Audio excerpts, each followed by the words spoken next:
həmişə yəqin ki, siz də bilirsiniz, dəbdə olan universitetlər olur. O vaxt institutlar idi. Tibb institutu, Sergey Mironoviç Kirov adına Azərbaycan Dövlət Universitetinin hüquq fakültəsi idi, bir də jurnalistika fakültəsi idi.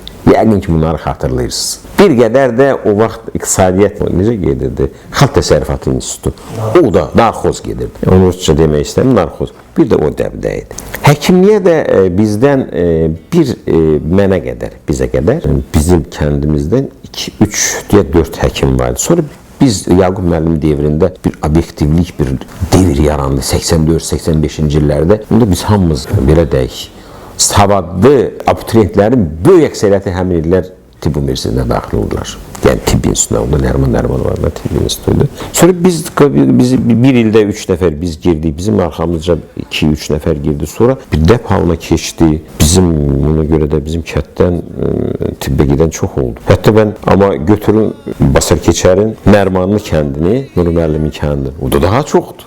Niyə? Orada, mən açıq söyləyim, bizim yaşadığımız yerdə al-ver, pul qazanmaq, nəsə almaq, nəsə satmaq, belə bir şey yox. Heç nə. Bir oxumaq var idi. Hər kəs qarşısına bir məqsəd qoydu. Oxuyum, yaxşı oxuyum və gedim Bakıda, kim seçdiyi, seçimdən asılı olan ali məktəblərin birinə qəbul olum və geri qayıtmayım. Yəni, geri qayıtmaq artıq bu kənddə, savxozda, fermada, çöldə, bacada, çoban və s. və ilə axır belə bir işlərlə məşğul olmaq demək idi.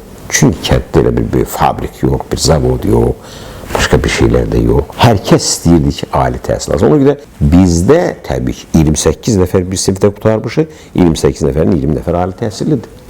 Və bizdə təhsilin səviyyəsi yüksək idi. Bax, bugün bütün uşaqlar, bizim də uşaqlarımız repetitor yanına gedir. Biz heç bir repetitor yanına getmirdik. Yəni, fakultativlər var idi. Bizim müəllimimiz, bizə dərs verən müəllim fakultativdə də bizi hazırlayırdı.